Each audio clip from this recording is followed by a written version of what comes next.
Hey guys, Richard, again, not in Ride and Zoom here, this is following off my previous video, walking my dog. So this is the latest book review. I was going to do some Gears of War 1s all in one, but I figured, nah, doing one at a time, they are that good. So yeah, let's get on to the next one. So this unfortunately isn't all in one. This is the Darren, Shan, Zom-B series. Come on, Abby, come on.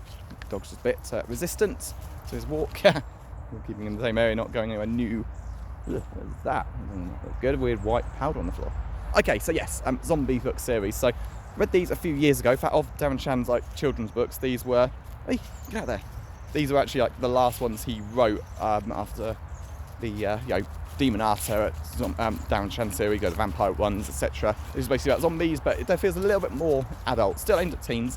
But I think the way it's written is, plus there's some really cool. Is it manga or anime? I think it's manga. Basically arts, scenes it's randomly thrown in each book of various things, and yeah, some really nice artwork in there. So well, there's 12, and although I've done all the others individually, actually no, I haven't. No, because I only started on the Light and Krebsy series, which was 4 books. So I did all 4. So this is the whole thing. Okay, so yeah, it feels like I'm not doing it justice, but what the hell. It is worth it. So yeah, this is all 12 of those books. No references to the other ones. I mean, none of them are connected. It's not an MCU thing. The author's even been asked about this. This is just 4 individual books. 12 books, no connection to the others. And to be honest, it's got the way this is. This is basically a zombie invasion, and the main character learning to not be like her racist dad. So yeah, let's get to it. So main character is called B. Is like your typical chav, just a really terrible person. You know, hang out with a really awful group. This person is just as bad as the others, without a doubt, and just does terrible things. You know, stealing from shops, using racist behaviour as well. I tell you, it's difficult reading. Even the credit to the author, he knew what he's doing. He knew it would be this bad, but yeah, he mentions that it had to be this way. And basically, there's a zombie invasion. Main character B is caught up in it all, like zombies. First there's attacks in Ireland, then it spreads to England. I think the school's based in somewhere in London, and they end up escaping. Most of B's friends are killed, and then B's dad shows up and saves B, and then says, we need to escape. We've got some people here. Throw the black kids to the zombies. B actually does it, realizes, what's going on, how wrong this is, and turns against the dad and goes off by alone and gets bitten. Okay, so this is the point I should probably say, and you probably caught on the way I was going for that. B, you assume B is a male. Wrong. B is a female.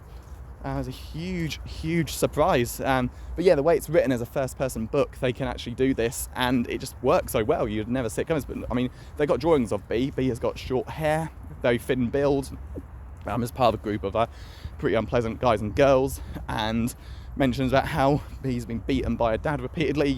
Basically gets in the way to protect her mum, and you just assume B is a guy. Not to mention, starts picking on male characters. Abby, get back. It's too cold. My dog wants to dump it in the water. Which, no, he'll never dry off if he does that. That's even a rule, no swimming. That probably applies to dogs. But yeah, that was a great twist. You just see B as a male character. B certainly looks like it. Like B even says in the later books with language. I've never had big tits. That's kind of a part of it as well. Yeah, you really just assume B is male, and then suddenly at the end, Dad shows up, and that's my girl. Where's my daughter? And oh my god. And you realise it's you see this girl show up, and B starts being racist towards some I think Muslim kid, and this girl shows up, starts pulling her hair, while B is actually punching and kicking. But it's the way she's been raised by her dad, to basically stand up for yourself, or mainly pick on people no matter what they do to you. And yeah, it's a hell of a twist ending, and it works out well. But yeah, the other ending is that B's realises what she's done. She's actually sacrificed an innocent kid just because he's not white. It's a zombie apocalypse. Everyone would want to be working together. Nope, there's still racism is still unfortunately there. And yeah, B what she's done, leaves, gets bit, and then has her heart ripped out. And then they see everything after. So I'm going to skirt through, push the entire stuff here. Is her basically trying to be a better person, making up for what she's done. And of course, there's just so much leading into it. They go to a World War exhibit, and you see what the Holocaust did, and they don't hide away from how horrible it all was. Students are crying. B realises it's as if B thought that from the stuff her dad told, it's as if people were humanely killed by the Nazis or something. It's no, she sees what they did, gas chambers, etc. And yeah, it's all really sad stuff. And yeah, the teacher even says, stop doing what you're doing. If you don't challenge your dad, you will become like him. And it ends in book 1 when she does actually throws the dad to the innocent kid to the zombies. And yeah, she abandons her dad, turns against him, but she can't ever take back what she's done. And a huge part of the story after this is her trying to basically better herself, be a good person, help people where she can, and it all pretty much leads to the ending when she's the last person alive. So yeah, let's get to the ending. So she's so first of all, zombies, they like grow moss, and it happens in seconds. It's not like the Walking Dead where it can take about minutes, like 10-20 minutes sometimes. It's pretty much instant. And there's like, no, you can't do the whole cut someone's arm off and they'll live like you can in any zombie show. Nope, don't work like that. And there's just so many cool things, like zombies somewhat keep their identity after they come back. Like there's a guy standing outside like a theatre.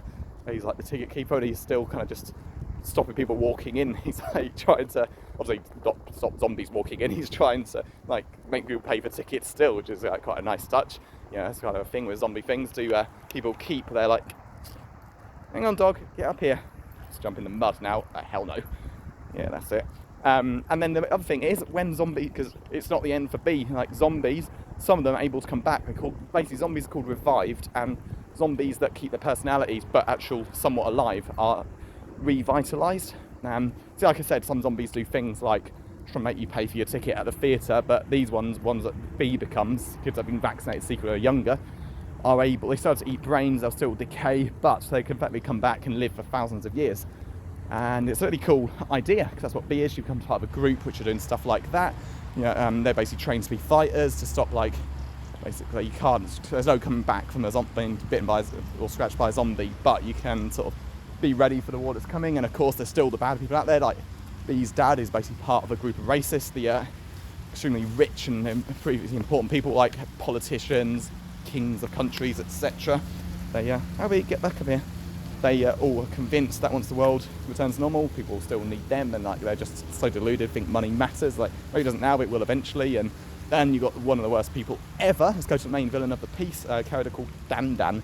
He's basically a child abductor who just does terrible things to everyone. And of course, because he's from a rich family, he can get away with everything he's done. Even before the apocalypse, he could still do these terrible things and use his connections to get away with it. And he's got no issue like murdering his own family to save himself. It's yeah, he's a great character. He's just so vile. I mean, let's look. I'll quick mention the other villains of the other books. Des Tiny, the main villain from Darren, Shan and Article. He's basically like some sort of otherworld creature with like insane powers, and he's like just truly terrifying, like the things he's got. But he's not, not a human. Demon Arter, the main villain, is called Lord Loss. He's just like a head demon. Again, he's just a demon. He's just doing what demons do, which is like slaughter innocent humans for fun. But Dan is like the worst type of person imaginable. He's what anyone could become if they were just that twisted. And yeah, he's dispatched in grisly fashion later. But yeah, he's the main. I was like the main villain overall, but he's kind of like the main. I was a relatable one, but he's like the one everyone's aware of.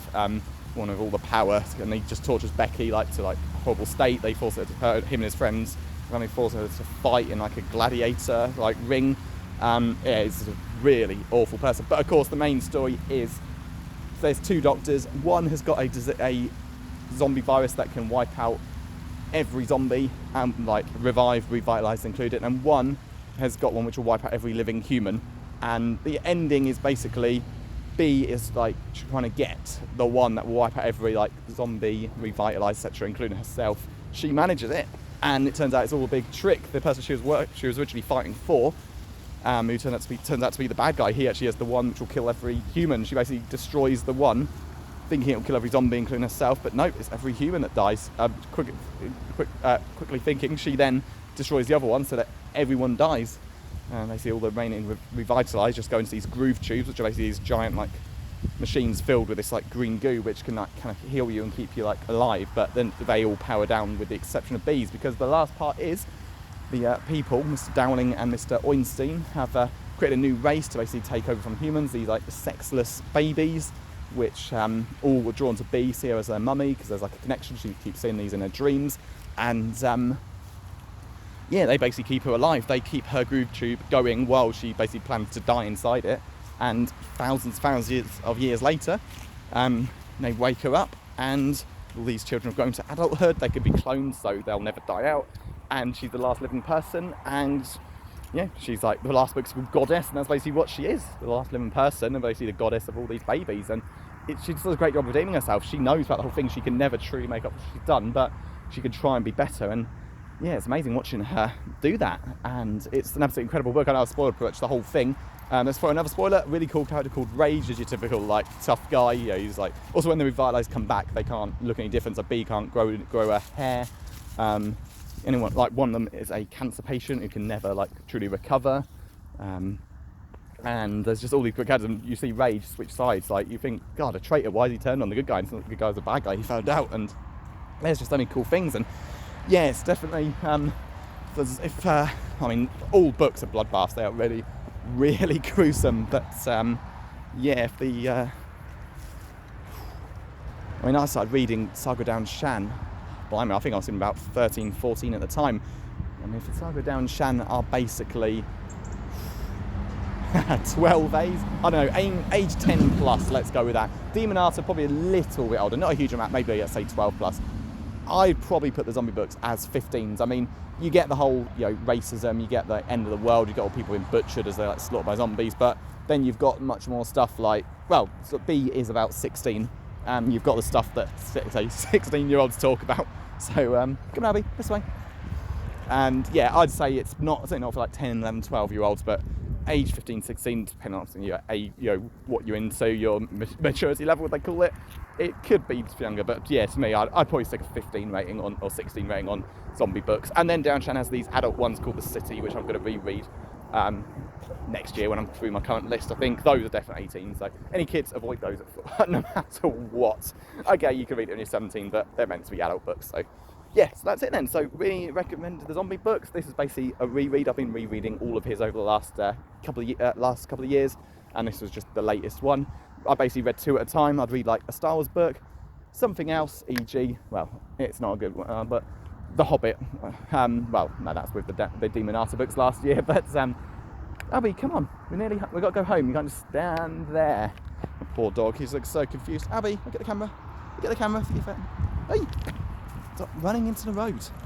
No, he'll get himself hit in the car. But yeah, I'd basically read a Star Wars book, e.g., I don't know, New Jedi Order book 1. Another book, God, I might remember memory, it's terrible because I've just been reading these books. Well, I've got a James Patterson book on the way, let's say that would be one of them. And then it would be books 3 and 4 would be the next 2 Demonata ones, zombie books. I was going to do 3 like down Chamber, that felt too much. I was going to do 1, but I realised it'll take like 12 sets of books to get to the end, which didn't want to. Plus they're quite short, they're like 220 pages each roughly. So yeah, really recommend them, great book series, and yeah, those are the next ones I'll review, like will be the City ones, because I kind of like doing these reviews once I've actually read them rather than just going by memories of old books. But yeah, that's it. So thanks for sitting through the video. Again, like that last one I just read, as I say this, that it was based around 5 books. This is based around 12, but yeah, 30 minutes ain't so bad, I guess. But yeah, hope you enjoyed it, and I will see you next time.